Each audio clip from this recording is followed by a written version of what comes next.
आज अभी और इसी समय अपने जीवन उद्धार के लिए भक्ति कर लीजिए, भजन कर लीजिए, सत्संग कर लीजिए। एक बार एक सज्जन ने प्रश्न किया कि हमारे भाग्य का विधाता कौन है, हमारी किस्मत, हमारे नसीब को लिखने वाला कौन है, हमारे भाग्य को लिखने वाला कौन है। तो पंडाल में से सब आदमी का अपना अपना उत्तर रहा। किसी ने कहा विधाता लिखता है, किसी ने कहा ब्रह्मा लिखता है, किसी ने कहा ऊपर वाला लिखता है।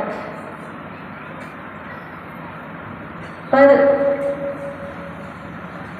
अपने भाग्य का लिखने वाला कोई ईश्वर, परमात्मा, विधाता, ब्रह्मा नहीं है। मनुष्य अपने तन मन वचन 3 साधन लेकर अपने कर्म के द्वारा कर्म की लेखनी में भाग्य रूपी कहानी या इतिहास या जीवन को लिखता है। इसलिए तुलसीदास महाराज भी कहें, तुलसी यह तन खेत है, मन बच कर्म किसान, पाप पुण्य दुई बीज है, हुए सुहुए विधान। बहुत आदमी के मुख से सुनने को मिलता, क्या करें, हमारे भाग में ऐसा ही लिखा था, भगवान को ऐसे ही मंजूर था। भगवान हमारे भाग्य को नहीं लिखता, किसी के भाग्य को लिखता है। और सोचिए कि हिंदुस्तान में या भारत में भगवान लिखता है, तो अमेरिका में क्या कौन लिखता है? प्रश्न हो सकता है कि भारत वालों का तो भगवान लिखा है, ब्रह्मा विष्णु महेश, जो भी जिसको मानते हैं।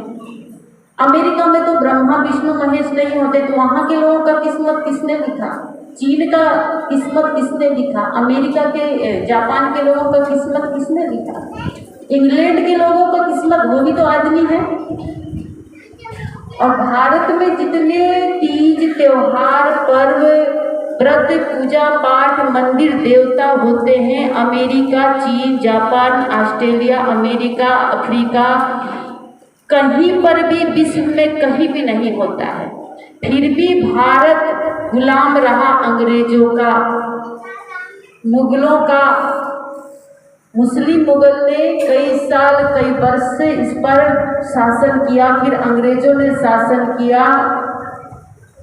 बहुत ज़्यादा भारत के लोग अपने जीवन में दुखी हैं और भारत में बहुत सारे अंधविश्वास चलते हैं, जैसे कि भूत प्रेत। अमेरिका वाले को कभी भूत नहीं लगते, जबकि वो यहाँ के लोगों से सुंदर होता है। और यहाँ का काला कलूटा लड़का भी होगा, उसको भी इतना काजल लगाएंगे किसी की नजर न लगे। वहाँ यहाँ से भी गोरे गोरे लोग होते हैं। अमेरिका के गोरे लोगों को देखिएगा, डायरेक्ट तो नहीं देख सकते, मोबाइल टीवी से देख सकते, बड़े गोरे गोरे होते हैं, बड़े सुंदर होते हैं।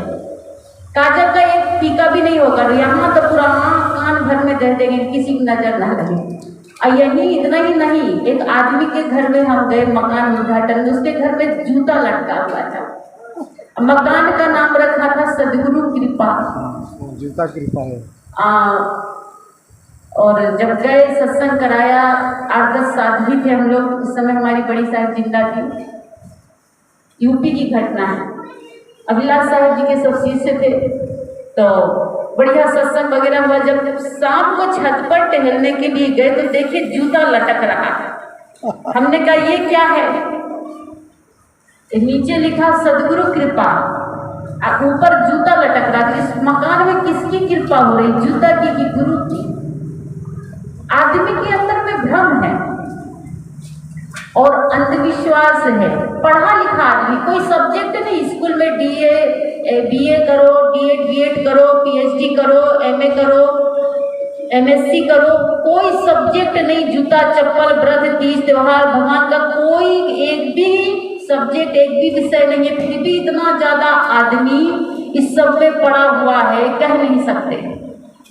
और सबसे ज्यादा भारत देश 2 चीज से बर्बाद है, महिला है अंधविश्वास में और पुरुष है दुर्व्यसन में।